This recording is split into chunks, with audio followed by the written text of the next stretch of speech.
निरंजन बाबू, हमारे इस शिविर में जिनके सौजन्य से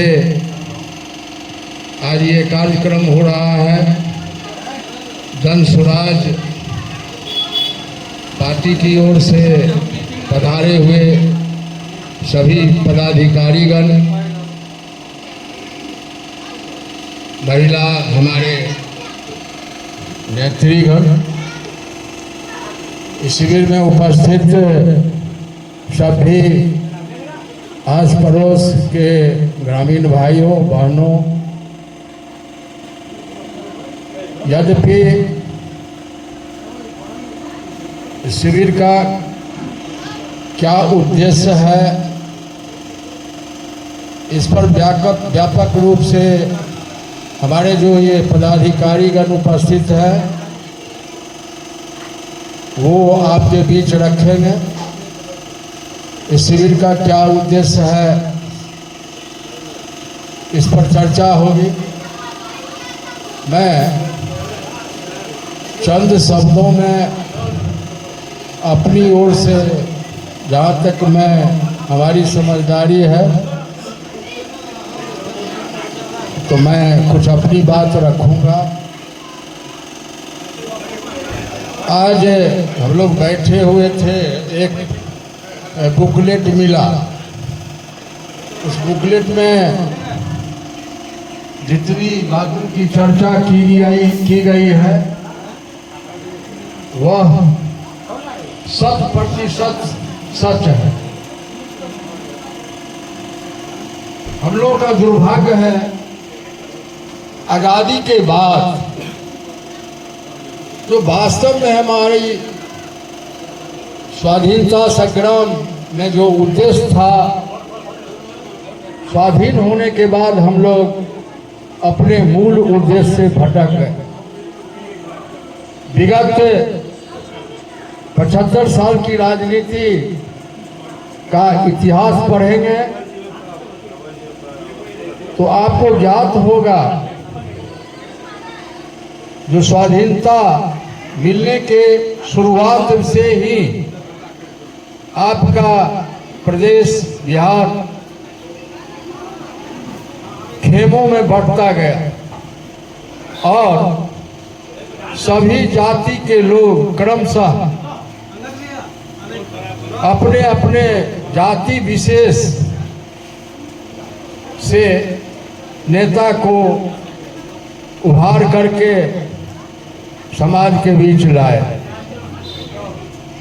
तात्पर्य यह है कि यह जो वास्तव में आम जनता के हितों के लिए जो शासन होना चाहिए था, वह एक खास जाति वर्ग में विभक्त हो गया। लोग इसका पारिवारिक रूप से भी बहुत लाभ उठाते चले आ रहे हैं। कुछ लोग एक जाति विशेष का नेता बन करके सुख सुविधा प्राप्त कर रहे हैं। मित्रों, अब हम लोग का उम्र भी बहुत ज़्यादा है, हो गया है, तो हम लोग एक छोटा सा व्यंग के रूप में बोलना पड़ रहा है कि जब हम लोग को मैट्रिक का एग्ज़ाम था ना, टेस्ट, तो 1962 की बात, 61-62 की बात कर रहे हैं। तो एक क्वेश्चन आया था अर्थशास्त्र में, what is the merit and demerit of democracy.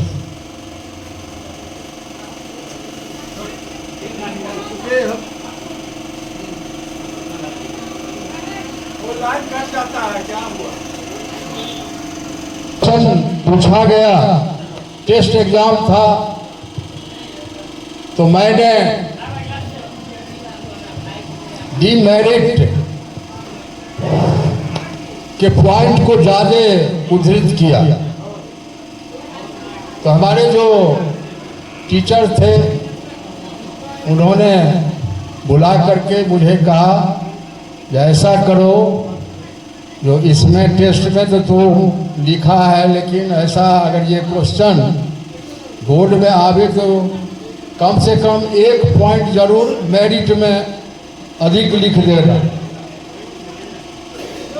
तो मित्रों, प्रजातंत्र है, इसमें वोट का बहुत महत्व है। जिसकी जितनी संख्या, चाहे वो आपको उल्लू बना करके, बेवकूफ बना करके जमात इकट्ठा कर ले, वही सबसे बड़ा नेता हो गया। यही डेमोक्रेसी की खूबी है। डेमोक्रेसी, प्रजातंत्र का की जो सोच थी हमारे नेता लोगों, वास्तव में स्वाधीनता के बाद वो भटक गए अपने रास्ते। प्रजातंत्र एक अनुपम चीज है, अनुपम शासन है, उसकी शासन का बराबरी कोई नहीं कर सकता। और यही खासियत है प्रजातंत्र में, जो एक अरबपति को जितना अधिकार है इस शासन व्यवस्था में चुनने का, उतना ही अधिकार एक गरीबतम व्यक्ति को भी उतना ही अधिकार। यही खूबी है। राजतंत्र में बहुत से अवगुण होते आए, वहां भी वंशानुव्रत उनके उत्तराधिकारी राजा बनते आए हैं।